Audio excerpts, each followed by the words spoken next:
Tu es prête? Mesdames et messieurs, bonjour, bonsoir. Je vais essayer de parler un peu plus fort parce que, voilà, j'ai le masque. Là, je suis avec Larissa. Larissa, Bonjour. comment ça va? Ça va très bien et toi? Oui, ça va. Si j'avais l'occasion de montrer mon beau sourire, j'irais mieux, mais bon. Crois-moi, je le ferai aussi, c'est bien plus agréable. Voilà. Bienvenue à toutes les personnes qui sont en train de se connecter à ce live Facebook. Ça fait quelques temps que je faisais pas de live. Là, je suis de retour. J'espère que vous allez bien. Pendant que Larissa partage ce live sur son Facebook, n'hésitez pas aussi à partager ce live Facebook sur vos différents réseaux sociaux. J'espère que vous allez bien. On va pas revenir sur toute la situation qu'on vit actuellement, mais j'espère que d'une façon ou d'une autre, vous réussissez à vivre de très bons moments, à profiter du peu qu'on a. Est-ce que tu arrives à profiter du peu? Du peu, oui, on a le soleil, je suis quand même bien entourée, il y a quand même les amis, donc profiter des réseaux sociaux pour partager des bonnes ondes, comme tu peux le faire. Donc, voilà, ce soleil, c'est ce soleil qu'on va vous ramener avec Larissa qui avait très hâte d'être là aujourd'hui. Pas trop timide. Ça va? Non, ça va, tu sais. Okay, tu sais me mettre à l'aise, je te connais un peu, donc ça va. J'adore.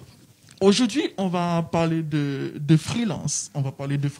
Mais avant, Larissa va nous présenter son parcours. Qu'est-ce que tu as fait? Voilà. Qui tu es? Alors déjà, bonjour à tous. Pour ceux qui ne me connaissent pas, je suis Larissa Jovefeno. Donc, je suis freelance depuis le début du mois de février. Et avant ça, j'étais en communication, marketing, en alternance. Et donc, j'ai été diplômée de mon master 2 en communication et marketing en septembre de l'année dernière. Okay. Voilà. À noter qu'on fait la même école. En ce moment, on est à l'IEF. Bon, on a fait la même école. Ouais. Et c'est grâce à Larissa que j'ai eu ce contact pour être aujourd'hui à l'IEF.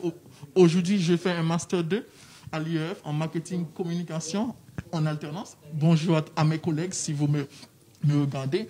Donc, tu as fait l'IEF pendant 2 ans? Oui, c'est ça. Alors, il faut savoir que moi, à la sortie du bac, donc d'un bac professionnel, j'ai fait 2 années de DUT en information et communication, qui était une des meilleures formations que j'ai reçues. Enfin, on a vraiment toutes les bases en communication et marketing, donc c'était parfait. À la suite de ça, j'ai fait une année de césure où j'ai travaillé en tant que vendeuse dans un magasin de prêt-à-porter. Et à la suite de ça, j'ai continué en fait les études avec une licence pro commerce, vente et marketing en alternance.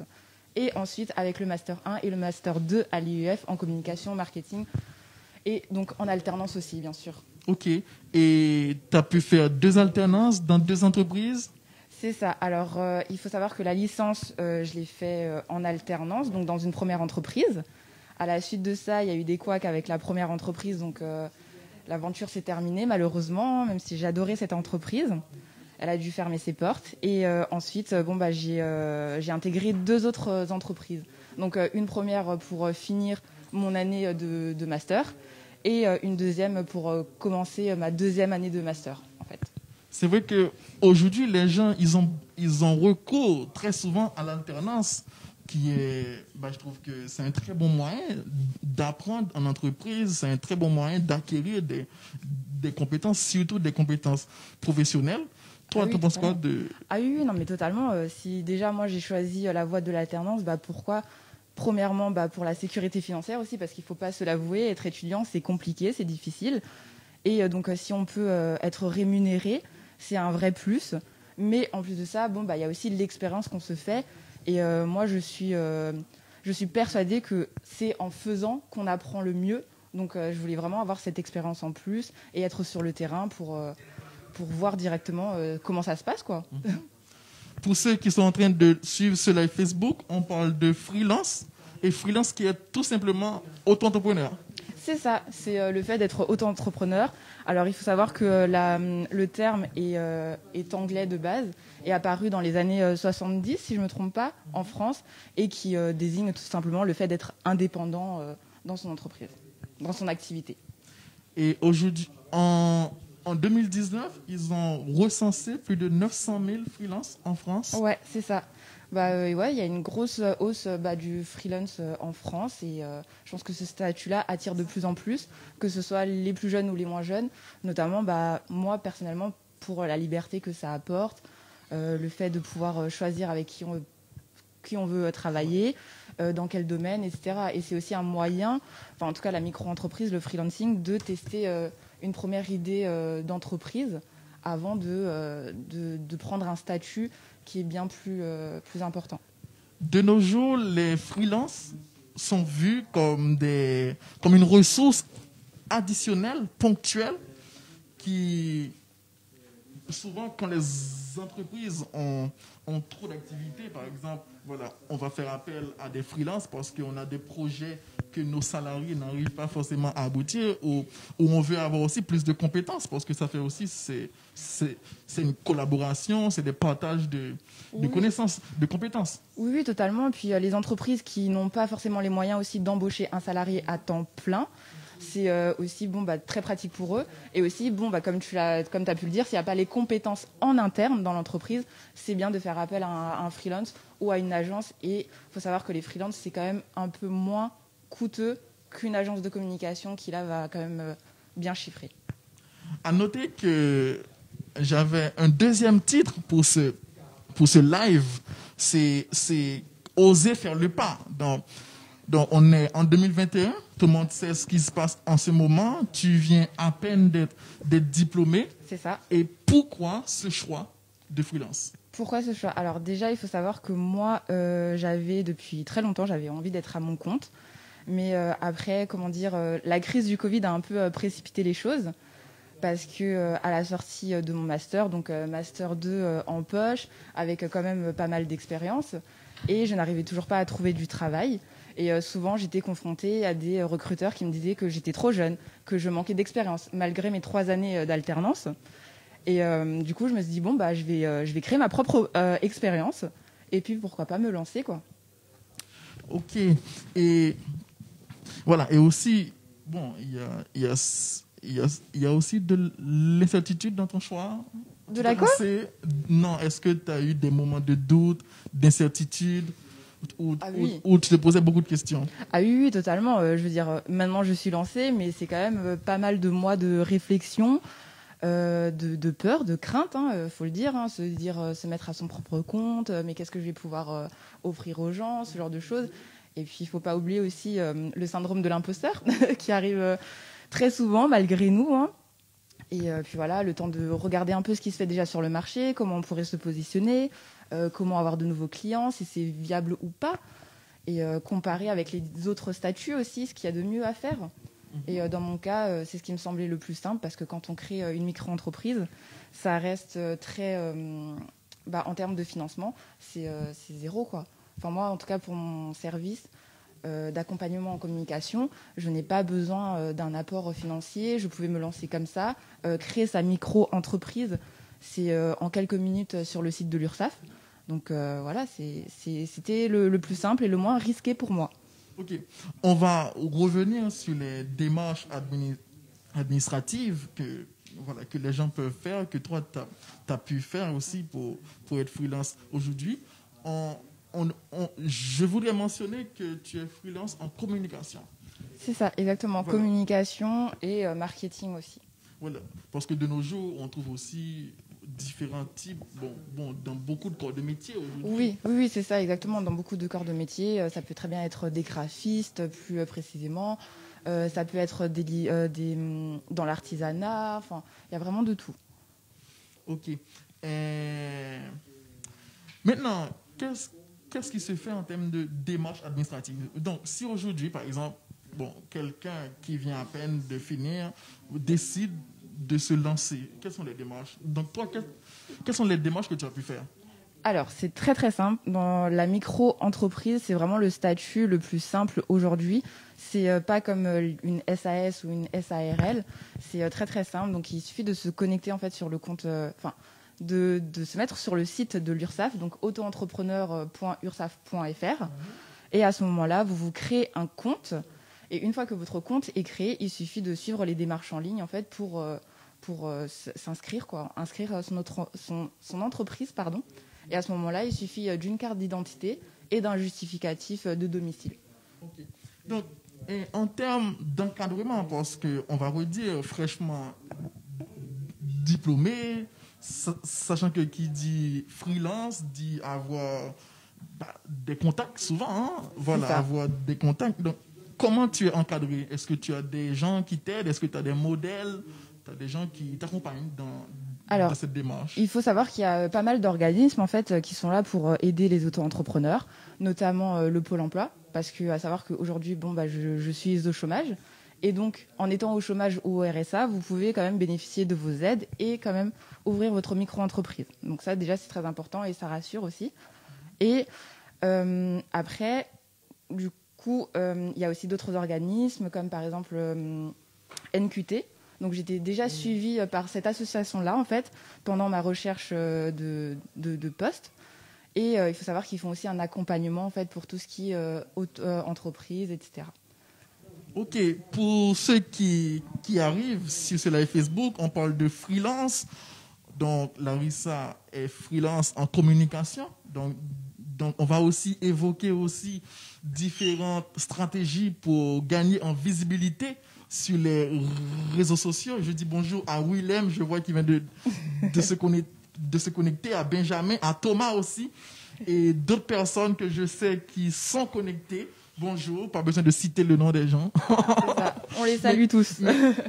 Mais voilà, j'ai oublié ce que j'allais dire. Je disais quoi? Alors, du coup, on parlait de l'encadrement et tu replaçais le thème de la vidéo, du live.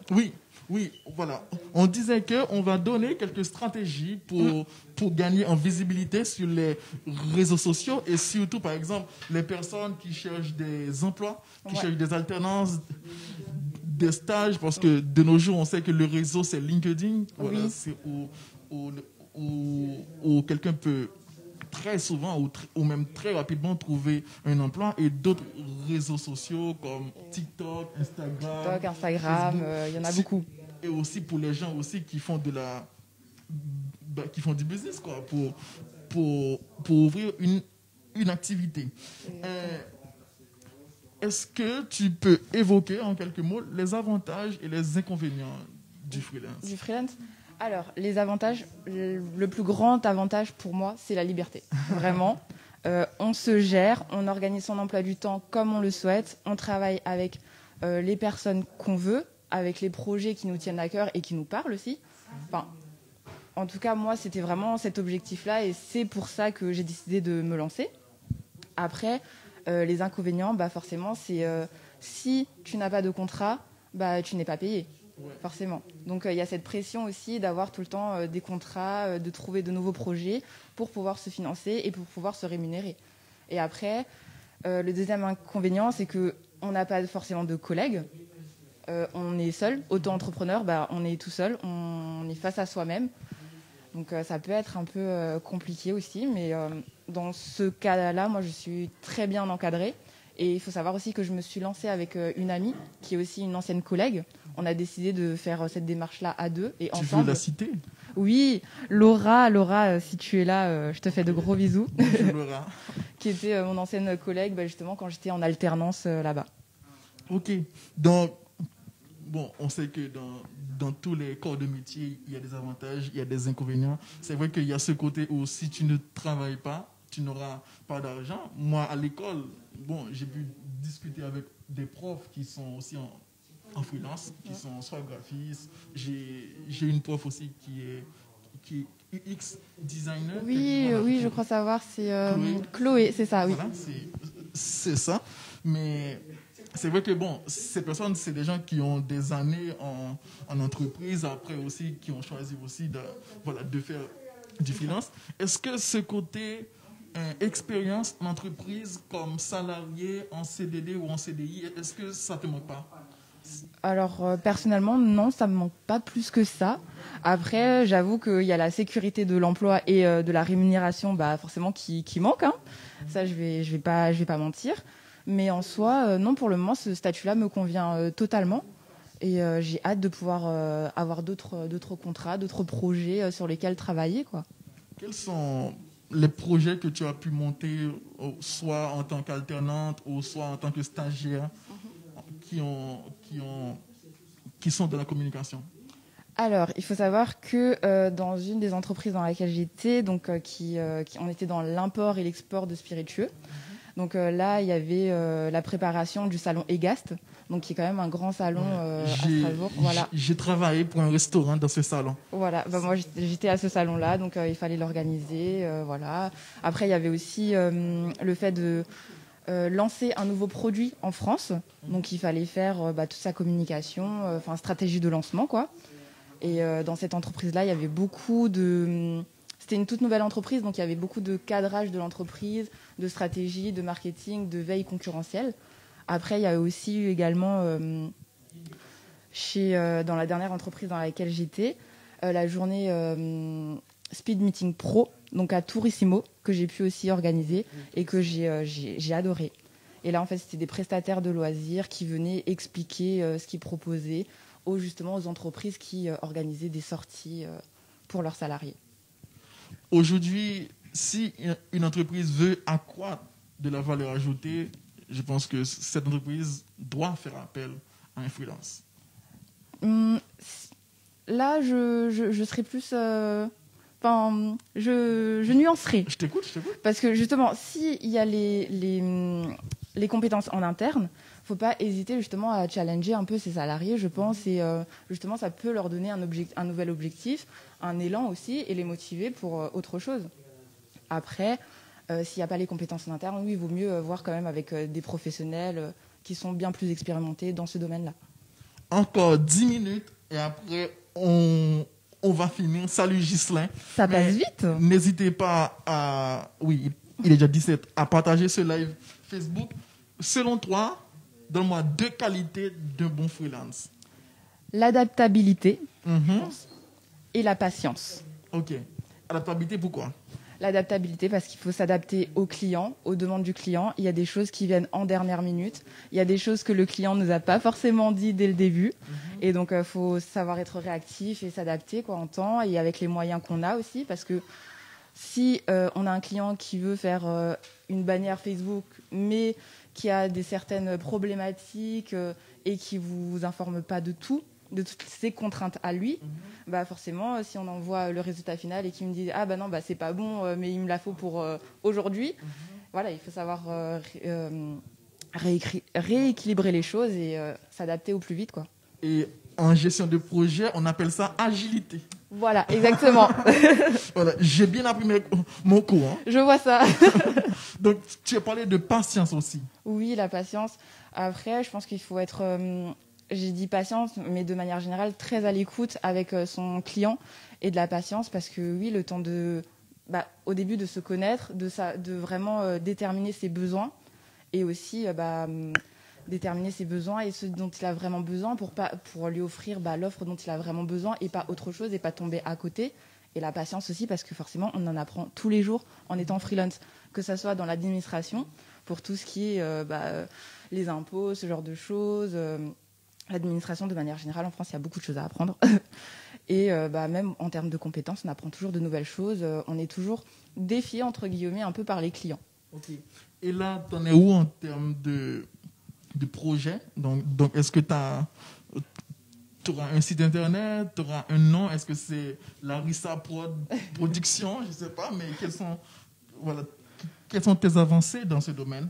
Alors là, mon objectif, c'est fin mars de mettre en ligne mon site internet, donc qui permettra à tout le monde de voir un peu ce que je peux proposer en termes de services et aussi de voir ce que j'ai déjà pu produire pour d'autres personnes. Donc vous verrez directement mon univers et ce que je suis capable de faire. Tu mets quoi? Une maquette, on appelle ça? Oui, un portfolio en ligne. Voilà, un portfolio. Un portfolio et aussi tous les services que je peux proposer. Donc ça, c'est le but. Et pourquoi pas dénicher de nouveaux clients, quoi. Et si besoin, pourquoi pas m'inscrire sur une plateforme pour les freelances, comme par exemple Malte. Je ne sais pas si tu connais. Non. Donc voilà. Tu connais aussi freelance.com? Oui, voilà, il y a aussi freelance.com. Il y en a pas mal. Hein. Mais Malte, c'est un des plus connus et dont j'entends le plus souvent parler. Donc c'est spécialement pour les freelances. De nos jours, on est en plein dedans. Les réseaux sociaux, je pense que qui dit communication de nos jours dit ça. Hein, dit, Oui. si une entreprise veut communiquer, on sait très bien qu'il y a différents canaux de communication, mais les réseaux sociaux, quels que soient Facebook, Instagram, LinkedIn, TikTok de nos jours, qui est très en vogue, donc l'entreprise ne peut pas faire fi de ces réseaux sociaux. Quel est ton réseau social préféré? Alors moi, mon réseau social préféré, pour les personnes qui me suivent et qui me connaissent bien, c'est Instagram. J'adore ce réseau social parce que tout simplement, on trouve autant du professionnel que du personnel aussi. Et notamment des sujets qui me tiennent à cœur, donc développement personnel, l'entrepreneuriat, ce genre de choses. Et on peut vivre au quotidien, en fait, la vie des personnes qui peuvent avoir la même aventure que nous, au final, qui se sont aussi lancées en micro-entreprise. Et donc, on s'attache plus facilement via les stories aussi. On voit vraiment le quotidien de ces personnes-là et on peut échanger facilement. Moi, je trouve qu'il y a quelque chose qui n'est pas bien. En fait, c'est quelque chose que j'aime pas dans les réseaux sociaux parce que les réseaux sociaux ont tendance, avec les algorithmes, à nous mettre avec les gens avec lesquels... Dans une bulle un peu, Voilà. Ouais, je vois ce que tu veux dire. C'est chaud, hein? Oui, je suis d'accord. Mais après, tous les réseaux sociaux ont leurs avantages et leurs inconvénients. C'est comme tout. Je pense pas qu'il y a tout blanc ou tout noir. Peu importe le réseau social, de manière générale, je pense qu'il faut savoir cibler à qui on s'abonne, à quel type de hashtag on suit. Voilà, pour pas, parce qu'il y a aussi le côté néfaste des réseaux sociaux où on peut se comparer, avoir des choses qu'on n'apprécie pas, et donc savoir faire le tri. Il faut pas oublier que ce sont des outils, et donc quand on sait bien les gérer, ça peut être bénéfique autant pour nous ou alors pour notre entreprise. Oui, je pense qu'on fera un autre live Facebook pour parler des différents types de réseaux sociaux, leurs avantages, leurs inconvénients. Pourquoi, en tant qu'entreprise, tu dois aller sur tel réseau social, pas sur tel réseau social. Je pense qu'on pourra, ça ferait partie de sujets assez intéressants. Totalement, très très intéressant, et surtout parce que j'entends beaucoup d'entreprises en train de dire oui, Instagram c'est le réseau social, mais si votre offre et vos services que vous proposez ne sont pas faits pour ce réseau social-là, vous allez perdre du temps en fait à être sur Instagram. Donc Instagram c'est bien, mais il faut savoir quel est votre objectif, quel est le but derrière, et est-ce que ça répond à votre problématique aujourd'hui. Ok. N'hésitez pas à nous dire dans les commentaires vos réseaux sociaux préférés. Moi, oui. Et le tien? Ah, oui, Instagram, bien sûr, et aussi WhatsApp. Est-ce que tu sais que WhatsApp, tu mets des statuts? Je pense que beaucoup de gens, surtout beaucoup en France, parce que, dans mon école, on a fait un sondage, on est 38, au moins il y avait plus de 50% de la classe qui ne savait pas si sur WhatsApp tu peux mettre des stories. Alors je connais WhatsApp, mais je pense que je ne vois pas tout l'étendue de ce réseau social encore. Oui. C'est vrai, il n'est pas très très mis en avant, je trouve. En fait, sur WhatsApp, tu arrives à mettre des stories et ce sont que les gens de tes contacts. Ah ben, je ne savais pas. Tu m'apprends un nouveau truc. Je vais te montrer et je pourrais te facturer la consultation. Même pas un prix d'amis, tout de suite la facturation avec. C'est pas vrai. Et aussi, il y a aussi TikTok aussi. C'est ça, ouais, TikTok. Très en vogue. Très en vogue en ce moment. Après, il y a beaucoup de types de contenus différents. Donc là aussi, encore, tout dépend de qu'est-ce qu'on aime voir, qu'est-ce qu'on aime regarder, quels sont les types de contenus qu'on a tendance à regarder aussi, parce qu'il ne faut pas oublier, l'algorithme, il va nous envoyer ce qu'on aime regarder, quoi. Okay. Mais je trouve ça assez sympa. Moi, personnellement, je suis moins dessus, mais c'est assez sympa aussi. C'est une autre manière d'envoyer d'autres messages. Pour ceux qui sont en train de nous rejoindre sur ce live Facebook, on parle de freelance, on parle de réseaux sociaux, parce que je pense que c'est quelque chose qui fait partie de nos vies, notre quotidien. Je pense que beaucoup d'entre nous, on se réveille, on va voir ce qu'il y a sur les réseaux sociaux. Oui, c'est ça. Et puis après, il ne faut pas oublier, la crise sanitaire, il faut le dire, il ne faut pas l'oublier, va augmenter ça aussi. Aujourd'hui, c'est quoi notre moyen de voyager, entre guillemets, de voir nos proches? C'est par les réseaux. Voilà. Donc, voilà. Je pense qu'il y a beaucoup d'entre vous qui nous écoutent, beaucoup d'entre vous qui nous regardent, qui ont sûrement peur de se lancer. Souvent, quand on a fini son diplôme, on a fini son master, on a fini ses études et on ne trouve pas de boulot. On ne trouve pas de boulot. Par exemple, moi, en tant qu'étudiant étranger, quand tu ne trouves pas de boulot après ton diplôme, tu auras 1 an pour rester sur le sol français, pour soit trouver du boulot ou soit créer une entreprise, quelque chose de ce genre. Sinon, voilà, tu seras obligé de quitter le sol français. Et souvent, on est contraint à ça. On est contraint au fait de dire, mince, je finis en septembre, j'ai encore rien. On est contraint du fait de dire que j'ai envie de faire telle chose, mais si je ne réussis pas, j'aurai affaire à la préfecture. C'est ça, c'est la pression. Voilà, beaucoup de gens ont cette pression. C'est quand même dommage. Ouais. C'est quand même dommage. Donc, si vous aimeriez trouver des informations pour être en freelance, je pense que sur le portail des auto-entrepreneurs. C'est ça. On trouve les informations et sinon sur l'URSSAF aussi on le trouve. Mais en tout cas pour les étudiants qui sont étrangers, enfin les étudiants étrangers ou même les étrangers qui sont sur le territoire français, vous pouvez ouvrir votre micro-entreprise sous certaines conditions et notamment ça dépend du pays si votre pays d'origine est sur le territoire européen ou non. Là aussi il faut voir et les conditions pour ouvrir sa micro-entreprise peuvent changer, mais en tout cas sur le portail auto-entrepreneur vous trouvez les réponses. On va finir sur live Facebook. Encore 4 minutes. On va finir. Pour finir, je vais te dire merci déjà pour ton courage. Merci à toi de m'avoir invité déjà. Parce que, pour la petite histoire, on s'est rencontrés dans la danse. Voilà. J'ai l'art de croiser de belles personnes dans la danse, s'il vous plaît. D'accord? donc voilà, parce que, comme tu disais avant, il y a 2 ans à peu près, tu n'oserais pas te mettre devant un live Facebook. Ah non, ça c'est sûr. Ça c'est sûr. Mais après, grandir, c'est aussi sortir de sa zone de confort. Amen. Et je pense qu'il ne faut pas hésiter à se challenger au quotidien. Donc même si ça peut être minime pour d'autres personnes, pour vous c'est déjà beaucoup. Donc faites-le, osez déjà faire des petits pas. Et petit à petit, vous ferez de grandes choses. Après, j'essaye de me le répéter au quotidien parce que c'est pas forcément facile, hein, même si aujourd'hui, oui, je suis directement devant la caméra, que ce soit sur Instagram aussi où je m'affiche pleinement depuis quelques mois. Mais c'était pas forcément facile dès le début et c'est pas tous les jours facile. Mais sortir vraiment de sa zone de confort, je pense que c'est ce qui aide à grandir et à évoluer au quotidien. Ok. Quels sont les réseaux sociaux sur lesquels on te trouve? Je sais, Instagram, c'est quoi ton... Oui. Alors Instagram, on peut me retrouver. Oui, mon compte public Instagram, du coup, c'est Méli-Mélo. Voilà. Parce que Méli-Mélo, c'est parce que tu mets un peu de tout. Oui, voilà, c'est ça. Parce que je trouve que... sur Instagram, il vaut mieux quand même trouver une niche, entre guillemets, ou alors se spécialiser vraiment dans un secteur. Mais moi, en fait, je n'arrive pas à choisir. Et je trouve que la vie est bien trop vaste et qu'il y a bien trop de choses pour pouvoir juste se cantonner à une seule chose. Ouais. Et du coup, j'ai voulu faire un mix un peu de tout ce qui me plaît. Le sport, le développement personnel, l'auto-entrepreneuriat, ce genre de choses. Ok. Et sur Facebook, on te trouve? Sur Larissa Jaofeno, tout simplement. Okay. Et sur LinkedIn aussi, sous le nom de Larissa Jaofeno. Sur TikTok?